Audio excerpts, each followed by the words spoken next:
Welcome to the Steve Setka Show, your uncensored champion. I'm your host, Steve Setka, and I'm diving deep into the things that matter most to me: sport, freight, and faith. On the show, we're not afraid to go beyond the surface. We get real, share bold opinions, and hit you where it may be uncomfortable. These are the topics I'm passionate about, and I bet they'll spark something in you too. So buckle up for quick, high-impact episodes that'll shake you up. Let's get into it.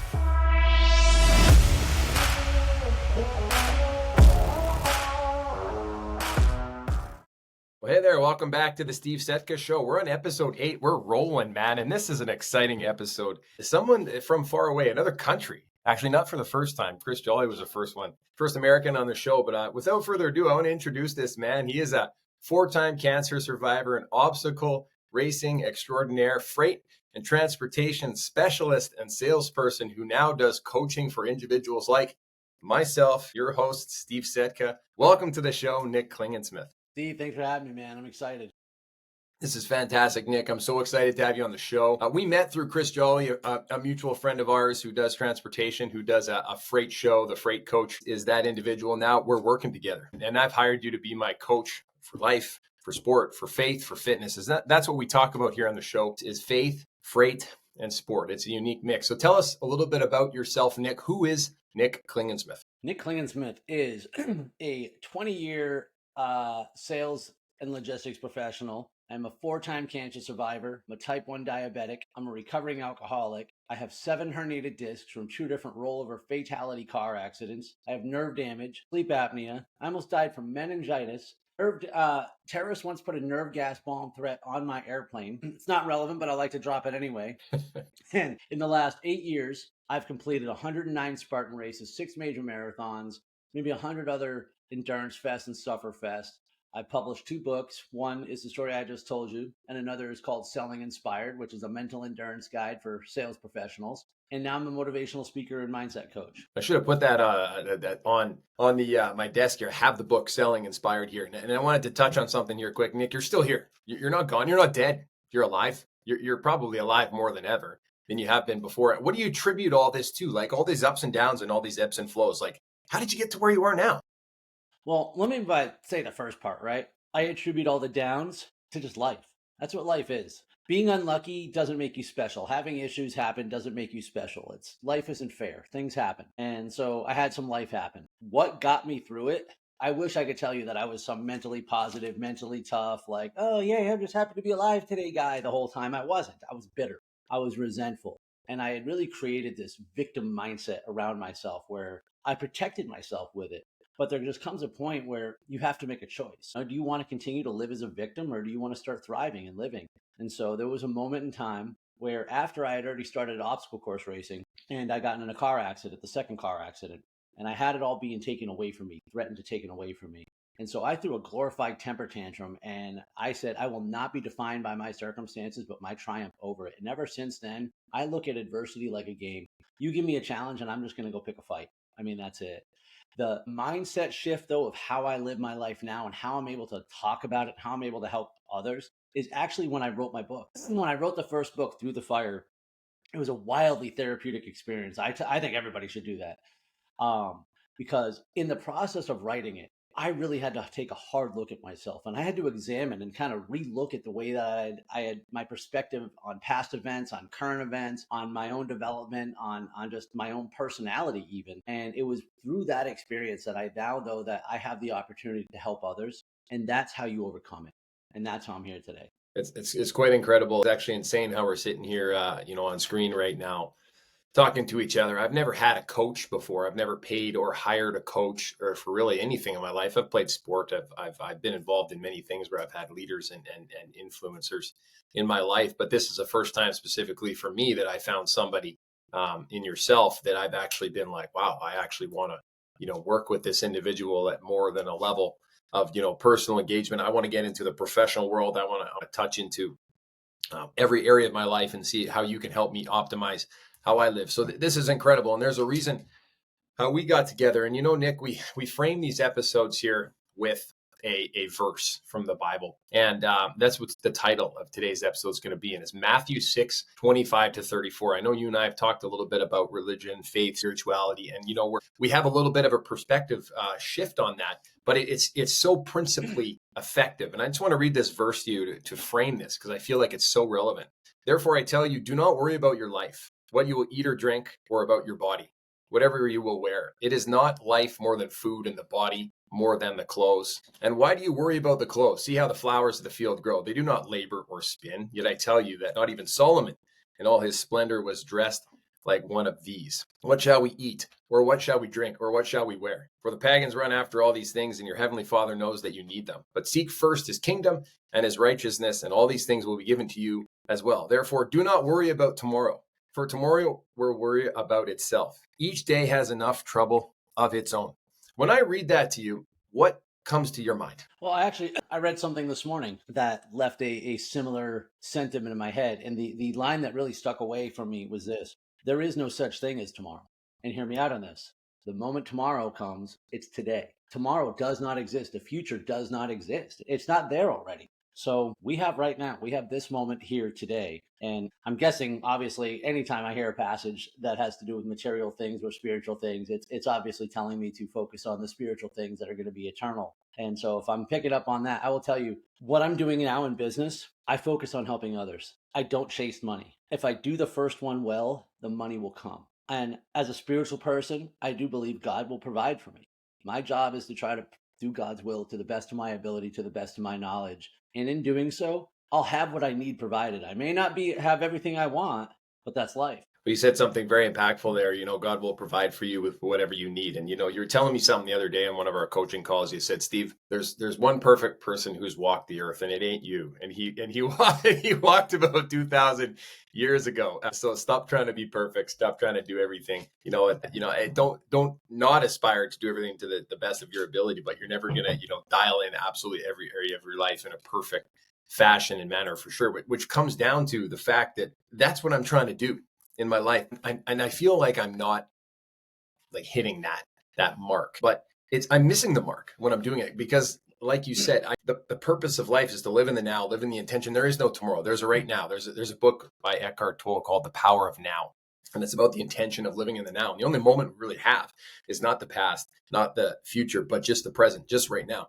So if you live in the moment right now, sitting in front of this screen with Steve Setka and Nick Klingensmith, you're going to be happy. You're going to be joyous. And that's how I feel exactly right now. And that is the purpose for me doing these episodes and to do this show. And I have to give you a lot of credit for this, Nick, because you've been an inspiration in my life.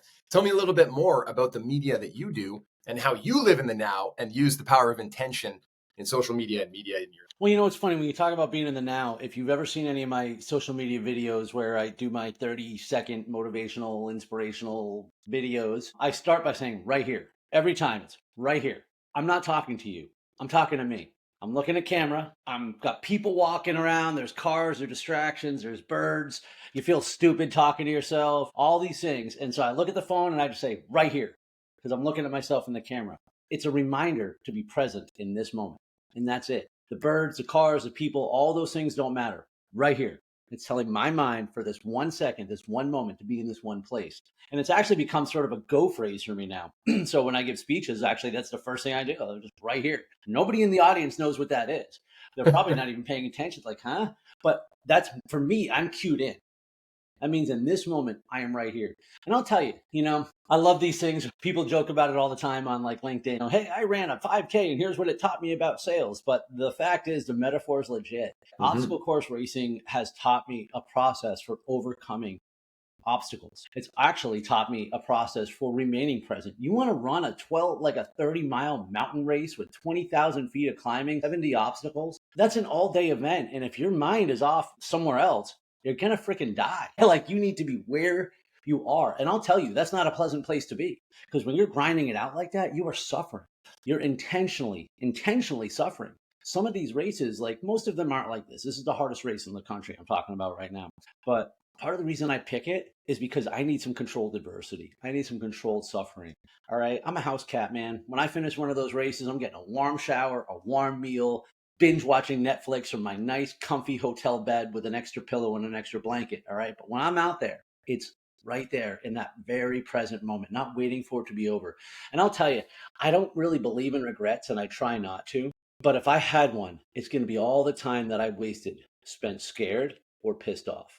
because it's always about fear of future or other people or things. And that's how I spend my life. If I died today, I would be so mad at myself for all the time that I wasted yesterday just being angry or fearful. Well, you know what that is? I hear you. And I love how you say you don't believe in regret per se, because what you're doing by acknowledging that regret is living in the past, right? Like nobody who lives in the past is aspiring for greatness necessarily in the future. We always talk about, who are the people in your life that are kind of holding you back? I mean, your boys per se. I don't really love that word boys, but, that talk about, oh, this is what we did in high school. This is what we did in college. And you're like, I'm past that. I'm done. I'm not Toba Steve from university anymore that was partying until 2 a.m.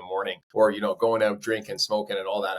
I've changed my life. I'm saying no to some of those things and not trying to eliminate those people, but, pressing delete on the areas of my life that are no longer serving me because it's not who I am right here, right now is not helping me and it's not serving me. And he said something fascinating there about I'm here, right here, like right now. I have this phrase on my wall that says, I see you, I hear you, and I'm here. Simply, that's it. Like it's the present, right? It's right now. And one of the things I struggle with in my relationships with people, with my wife, with my family, et cetera, is being present. So I focus on it every week and we talk about it on Sunday, presence and the time that we spend together, my wife and I. And it's so valuable and so important because that's like the most integral part of like where you're going in the future is like how you're living up to the moment right now. So interesting. If I can submit to the fact that I am here and present and fully 100% available right now, I am unstoppable. Now, let me offer something to you on the regret thing too, because I heard something a long time ago. And so I actually asked a few people who work for me this, and I decided to do it to myself. And now this will resonate with you because we talk about priorities, right? Remember a couple weeks ago, I'm like, Steve, if you could only do one thing, what would it be? Right? So Gary Keller, the one thing. If you were going to die today, right now, we get off this phone and you get the message, Steve, that's it, you're done. Today's your last day. What's the one thing you would regret? And the idea is whatever just went into your head, whatever it was. I know exactly what it is too. What is it? Tell us. If I were to go out in the world right now and I was going to die today, what I would do is I would go connect with nature, with my wife, and do absolutely nothing but enjoy the air and the earth and the water. Wrong phrase. You don't have time to do shit. You're dead. You're just getting the message. So what's the regret though? What is the regret? Well, the first thing that came to mind was that. I don't know. I'll have to think on that one. What's your, tell me a good experience. Here's one thing that came to me. Okay. And I don't know if this is the number one thing, but this was one thing. All right. When I saw, I'm originally from Martha's Vineyard in Massachusetts, and it is about the hardest place on the planet to get to. I mean, it's not, but like you literally got to, planes, trains, and automobiles. It's an island. So I don't get to see my dad very often. And when I saw him last time in the summer of 2023, I realized there's only so many times I'm going to get to see him now, right? There's only so many more hugs I'm going to get to do. And so I've been carrying that with me for another year. And so when I asked myself that question, if I were to die or if he were to die, what's something I would regret? And I said that I didn't see him enough, that I chose to do these other things, all the time. And I'm like, instead of just doing this pain in the ass thing to go see him. So on my list, because I'd make a list every week and every day for about 3 weeks, it was find a way to see my dad. All right. Because this was this important thing, but I wasn't doing it. Why not? It's a big thing, right? I got to find planes. I got to find time. I got to find the money, et cetera, et cetera. I got to make sure he's available, et cetera. Right. And so it's just this clouding in my head and it's going to be expensive. So what do you think I did? You went and did the next one thing that you needed to do in order to make it happen. I broke it down to the wildly specific and stupidly simple. And I said, you know what? The first thing I need to do is just find out, just look at flights, just look at them. But in order for me to do that, I need to schedule the time to do it. So I scheduled 15 minutes on Friday to look at flights. All I was going to do is look at them, just see, hey, would it be cheaper here, cheaper there? Can I fly directly there? Do I have to go to Boston? How do I make this work? Well, let me ask you something. When you and I were talking about a marathon, and we broke it down to the wildly specific and stupidly simple, and all you were supposed to do was find out when it was, right? But what did you do? Everything else. You signed up for it. I'm not saying it's a bad thing. I'm saying you went there and you're like, oh, well, I'm here. I might as well take the next step. And so there was a lot of those one things too, because then there's a one thing after that. You just it's concurrent, right? Oh, I get a new pair of shoes, right? Oh, put the treadmill in the basement. And then you're literally at the point where you're like, oh, there isn't one thing other than actually getting to sometimes it's just the running and the training. Doing the thing. Yeah. I found that by really just kind of idiot proofing that first step. Mm-hmm. Once you're on the website, you're going to click the button, right? So I booked the flight. I'm going to go see my dad in August. I took the small steps to move forward. And I was thinking that there's this phrase that I started telling myself lately, just take one. And it works both ways because I'm also can be a glutton. I'll go and I'm like, ooh, a little piece of chocolate in a cup. Yeah. I'm like, And of course, sugar is a drug. And I'm like, yep, sugar response. We need more sugar. And then I'm like, so what I realize sometimes is if I go up and I take 3 or 4 thinking I'm going to only want 3 or 4, I'll later go back and get 3 or 4 more. Yeah. So I'm like, why don't I just take one? Maybe it's fascinating, the concept. The one thing is what you say, because it's so true. And, you can take the one thing that's going to harm you, or you can take the one thing that's going to help you, for sure. And I thought about that exactly last night. It's funny you brought up sugar. That is my Achilles heel. And that's the thing that has killed me, like, my entire life. Not smoking, not drinking, not being able to sleep, etc. Sugar and being gluttonous with food. And I had that last night. I had a craving for a snack and sugar. And I'm like, I'm going to go to the store and I'm going to pick something up. You know what? No, I haven't done instead is one thing that's going to get me to my goal. Not one thing that's going to pull me back, to, the step that I was at yesterday. So I went for a run instead last night, which was fantastic. And it's about building discipline and building that muscle. And, it is a wonderful concept. And I appreciate that because, you and I are going through something right now about these 4 time quadrants that we can talk a little bit right now. What's the next thing you can do? So the next thing that I did was to work on these quadrants of how to spend my time and do an inventory of what is important and what is urgent in that quadrant activity and figure out where I'm spending my time so that I can move to the next step of allocating those little bits of activities to what is important next. And I've been doing this and it's working fantastic because you chip one thing away from the block and then it moves you closer to that next thing. Because if you're looking 2, 3, 4 steps down the line, instead of the next thing you have to do, you're paralyzing yourself with all the information that is not accessible yet because you're not there. I go back and forth on some things. So as, somebody who works for myself, works by myself and plans my whole day, and I consider myself highly effective with time management, but the mechanic's car is always the last to get fixed. So that means I make my own errors too. And there's a few things that I got in the habit of doing for a long time. One of which is I record my stats from my Garmin into a spreadsheet after my runs. And I keep track of that forever. It's like about the 4th thing that I do in the morning. So my first thing that I do when I sit down is my top 5 planning. So I plan my day. Number 2 is, I may go to a meeting or do some readings or something like that. And then I have that meeting, that goal meeting with myself where I review my top 5 goals, any actions I need to take, any check marks, results, etc. Those are non-negotiable. But then I like to update my stats into that spreadsheet. It only takes me about 5 minutes, okay? But it's not time sensitive. I could do it once a week. It would be a pain in the ass because then you got to search for things and I wouldn't do it. So I need to probably do it once a day in order to make sure I stay on top of it. But I mean, I can do it before I go to bed. I can do it watching TV, right? So I said, I don't need to do it in the morning. That's 5 minutes I can reach out to another human being and maybe get some business done. I ended up not doing it at all though. And it threw it off and I wasn't keeping up. And the thing was, it was making me uncomfortable. And it was creating a different level of anxiety. And what I ultimately concluded was this: fitness is not a hobby for me. It's not only part of my lifestyle, it's part of my damn brand. All right. And I want to improve. And if I talk about improving, not as an athlete, just talk about improving, right? In sales, sports, in life, if it's important, measure it. So putting the stats into that spreadsheet is not superfluous. It's part of a routine of something that I do that's important. And it gives me actionable data, right? So I decided that, it's going back in the morning. At first I thought it wasn't important or wasn't urgent and it can wait till later. Like this is just something I do for me. But then I realized it's actually part of a bigger play and it got back to where it belonged. So sometimes that self-assessment is really important too. I mean, there's other things like you can get into a really easy routine of, and I'm just going to use an example, sending out LinkedIn messages. All right. I can just totally turn my brain off and something like that. And it is part of my business and part of it is works. And I mean, that's ultimately how we first connected, like when we introduced to each other. So, but at the same time, you get into the routine of doing something that's comfortable. I'm a salesperson and I believe if you send out 10,000 messages, that's a good thing. At the same time, like you probably don't need to send out 10,000 a day, right? So maybe if I need to send out 25, but I'm just comfortable going like this and I send 50, I might feel like, yeah, it's cool. I'm doing all this work, but it's like, bro, what about that conference you were supposed to apply to?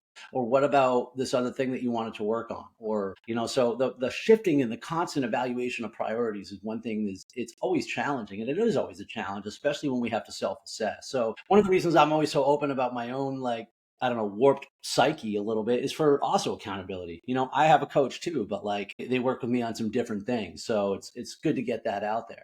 One of the challenging things I find for sure about life is just what to prioritize and what is important, right? And we talk about urgent and we talk about important. It's very challenging and very difficult. And I encourage people to take a look at this urgency and importance quadrant in order to figure out in their own life how they can manage their own time. Because we all struggle with time management. You hear about that. It's insane. I don't necessarily love that phrase either, but it's crazy. But figuring out what your critical tasks are and how to hold yourself accountable is probably one of the most difficult and challenging parts of me being a productive and effective and efficient person for this world. Because that's ultimately my goal and my vision, is to produce for my family and for the world and provide value, like you said, not necessarily just to make money. Because if you're just looking to make money and be a capitalist in every sense of the word, are you actually providing value to the world? You will provide value, which will turn into money in the long run. So it's a very challenging concept for sure. And how have you found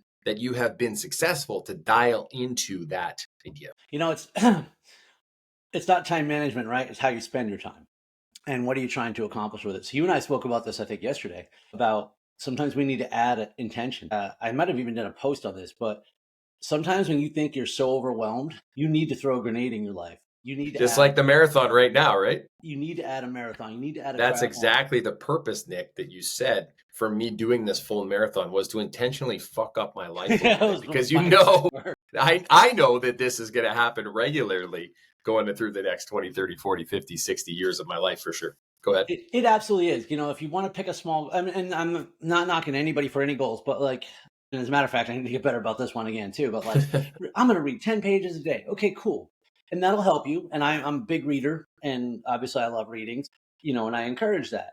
But what does that change? And every time we think we're so busy, we're ignoring all the wasted time. And that overwhelming. When we're high anxiety, we don't realize how much time we spend going, or just forcing ourselves to take a pretend break, or we're doom scroll for a second just to get our brains off of something. We're so overwhelmed with all the red dots and everything. So sometimes we need to just make a splash, literally just fuck up our lives. Throw a marathon in there, throw an Ironman in there, throw something that is going to cause you to say, ooh, I don't have time for this shit anymore. Something that's going to force you to make drastically uncomfortable decisions, to say no to things that, by the way, you're going to find out later weren't that important to you anyways. So, we talk about it. For me, one of the reasons I push off of training for a triathlon so long is, like a lot of people, the swim. I even had a pool when I'm like, dude, I'm already running 30 hours a week, right?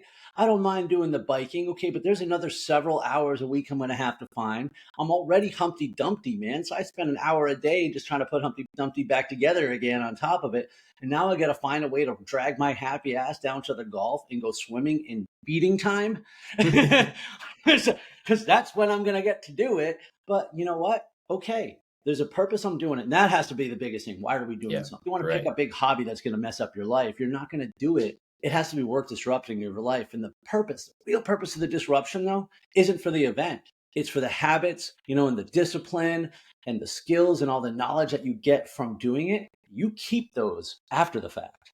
That's why a lot of people, when they run a marathon for the first time, afterwards, there's something called the marathon blues. Yeah. And it's like homeowners blues, marriage blues. There's lots of it, right? Because you get that big high and you build up, right? Yeah. You pursue this thing for so long, right? And, you dedicate 3-4 months of your life, right? 20 hours a week, plus all the time thinking about it. And it becomes a structured schedule, a lifestyle. You're eating, you're sleeping, everything. And then all of a sudden it's over and you're like,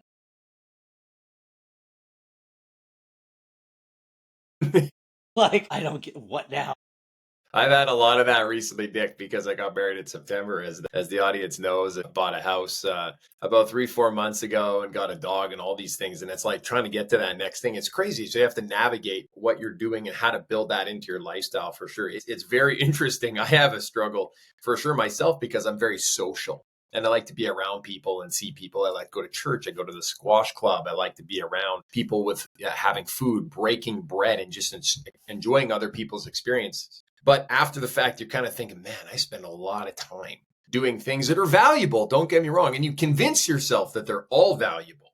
But then you realize you only have 168 hours in the week, right? And you don't have every minute of your free time to go spend with other people, because the most important person, I believe, to work on is yourself. Because if you're not dialed in and you're not fit and you're not strong and you're not mentally attuned to your life, you're not going to be the best version of yourself in general. So that prioritization of figuring out what's valuable for myself, what's valuable for my family, and what's valuable for others is one of the hardest things. I pray to the Lord almost every day to say, break me of these weaknesses that I have so that I can become a better version of myself to serve the world. And ultimately, I want to be great for other people and my family, but I want to be a person who is known as someone who contributed to the world, to the kingdom, to contribute to my country, to contribute to the world in a positive and effective way. And I love this, Nick. I have this setup in my office right now, and there's a ray of light coming down. And I feel that energy from the Spirit helping me to move forward. And that's ultimately why I do what I do, which is so interesting. Can you relate to that? Oh, 100%. And as a matter of fact, like, the listening to you and listening to what you said earlier, because it stuck in my head when you're like, I'm not checking the box, I'm not there yet, or something like that. I'm not, what was the phrase? Damn it. Well, the reason we work together is you literally are the stereotype for me. And what I mean by that is a highly driven, right, logistics sales professional who has achieved success and then either found himself a little lost, stuck, or unmotivated. You weren't unmotivated. You weren't lost. You weren't really stuck because you knew where you wanted to go, you were taking steps in motion, but you determined that working with somebody to help you get there, to break those things down and break those steps would help move you forward. But a lot of people, it's getting married, right? The dog, the house, like that is that marathon thing. We achieve that level of success and we don't know what to do from there. And what I've found interesting of kind of what I was listening to you talk about is you're talking a lot about the end game, right? You're talking a lot about how, how God wants you to be able to serve and this and that, and that you're praying for him to take away the things that allow you to, right? You forgot about, you got to go through it. We don't just get to perform every day in, when my prayers, I pray for God to take away my character defects. I don't ask why, like just so I can serve you better. I don't ask when. One of the greatest reasons I think of unhappiness, number one, is we put too many expectations on things. If you want to be unhappy for the rest of your life, place expectations on everything. The more we let go of our expectations and demands of people, places, things, outcomes, the happier we're going to be. But the other part is our time frame. Patience. I can't decide when something is going to happen. It's going to be in God's time frame. And so my job is to do the work today. I don't always know if I'm succeeding. As a matter of fact, you know what? I talk to a lot of people, talk to a lot of high level people, a lot of successful people. Not any one of them ever has felt like they know they're succeeding. Every single person. And I bet Jolly said the same thing. You could tell there's a different fire about him right now than, say, a year ago. Because he talks about that. He talks about his journey, right? And like, yeah. So he's got some momentum going right now. And so he talks about that. But man, I bet every single day that guy goes in the office, he's back at zero in his head. It's like, nope, what do I do today to move the needle? How am I doing the work today? Well, this is something that you need to remind yourself of. And this is why you need to be around people like yourself and like myself to remind you of that for sure. Because I have to remind myself as well, too. And so do you. That, Steve, you're exactly where you're supposed to be. 100%. Right there, right at this moment right now. And where you're going is fantastic. And you can become better and 1% every single day and chip away at that block by doing that one thing that's going to bring you closer to where you want to go. Now, Steve, when you and I need that reminder. One of the first exercises I was asking you to do, which I didn't have to because you had already taken so much time on your goals, but oftentimes I have people do this vision, like a visualization exercise, sort of a vision mapping of like their life. And I remember the first time I did it, which was over 10 years ago. And I said 10 years from that point, I was going to be this like super sales VP executive of the universe in logistics. Everybody was going to know how smart at sales I was and blah, blah, blah. But that's who I was going to be, like this corporate executive, in the logistics planet. Like God knows better than I do. I had no idea what my life would look like 10 years ago. None at all. How would I know? Right? Yeah. Like I was barely sober. I just like, that's it. I was just living a regular existence. I was still surviving. I wasn't an endurance athlete. I wasn't a speaker. I hadn't written books. I had nothing to talk about. And if I had gotten my way, I would be a miserable prick who would hate his life. So I think it's good to pick a vision, right? But it's got to be one for you and aligns with who you are and what you want. And then be wildly flexible on how we get there. Because I do right now have an unwavering belief in my overwhelming success in what I'm doing. But I'm not driving. I'm doing the work every day and I'm looking for direction on how I get there. And part of the reason I'm going to be able to get there is because I have the unwavering belief of my overwhelming success. That means all the nuances of the day, the desperation, the doubt, the fear, all those things that can hit me today, whatever Yeah. catastrophic event may befall me today is irrelevant because I have an unwavering belief in my overwhelming success. There's Nick, you look at my hand right now and you see a hill, right? And you're climbing up it. And sometimes it gets a little bit flatter and a little bit simpler, but sometimes it's looking like this. And we talked about this yesterday, right? And you have to climb up over top it. So I have this reference of like, however steep the hill becomes, it can still be climbed, even if you're sitting at 90 degrees, or if it's backwards. You've done obstacle races where you have to go up and back around in order to get up over top. I have a great reference that I've said before in an episode where it's like, don't necessarily focus on that ribbon at 26.2 on the full marathon. Think about mile 16 where your hips hurt so badly you can't even move anymore. 17 where your mind is starting to play games with you. Or 18, 19, 20 when it starts raining and it's disgustingly gross and everything feels miserable, right? And then you can get to 22, 23, 24. You know what, man? I posted this morning. It's crazy. Just before we jumped on, I said, you know what? Today, let's obsess about all the things that can go right. Mm-hmm. And, when you talk about marathon, I remember my first marathon was Boston in 2018, and it was a nor'easter. It was 18 degrees and sleeting, 40-mile-an-hour headwinds, start to start. That's below the freezing level, below zero for Canadians. Right there. That was torrential downpour the whole way. It was the most miserable and rewarding experience of my life. But for 90 straight days, I visualized that moment. Coming down Boylston. I had been there before. I'd seen it, smelled it. I'd been there lots of times. I grew up there, so I knew it, right? So I could really get my head in there. And every time, because this is the Boston damn marathon. This is a holy grail of marathons. And for me to be in it, especially being from up there, was so exciting. And I said, you know what? I'm going to smile the whole way. And I had no idea what the weather was going to come. And you can't tell in that picture, but I was smiling. I remember me running by like the Boston fire station at the bottom of Comad right before the Heartbreak Hill. And dude, that was the worst part of the race for me too. Because I was so cold. I was complete hypothermia. I was frigid all the way down. And I'm like, dude, you're running the Boston Marathon. Just smile. Yeah. Just smile. It's crazy to think about that, and I love that. Everything that can go right might be the name of this episode, along with that verse, which is crazy. Don't worry about those bullshit things, right? It's a perspective shift. It's about looking at the world like glass half full rather than glass half empty. And as humans, we're wired to be negative, which is crazy. It's so easy. Negativity. But we have to. You're right. We have to rewire ourselves in order to consider that perspective, everything that can go right. Because there's way more. I reference this all the time. I say, think about the 90% of shipments that go beautifully and smoothly. And instead, you're focusing on the 10% that are an issue because you expect everything to go right, which isn't necessarily life. It's insane. Nick, I got to be mindful of the time here. Tell us a little bit more about where people can find you and how they can engage to get this absolutely incredible juice in their life. Brother, I am everywhere on the internet at Stride Motivation. The best place to reach me would be stridemotivation.com. I'll hop on my website, book a call, send me an email, follow me on social media. Just yell real loud. Either way, I'll hear you. You're there on LinkedIn. Catch me at Broker Carrier Summit next month.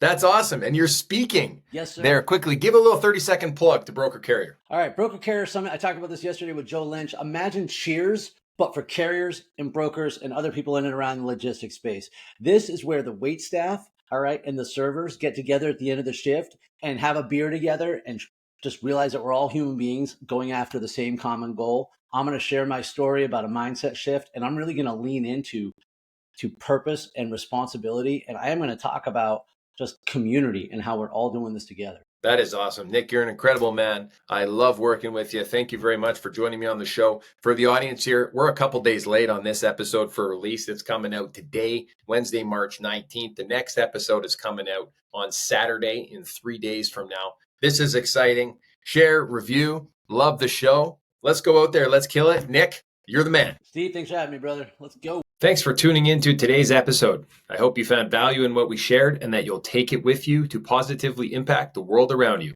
If so, we'd love for you to take a moment to rate, review, and share the show because we're on a mission to grow and reach more hearts. Prayers, gratitude, and love. Until next time.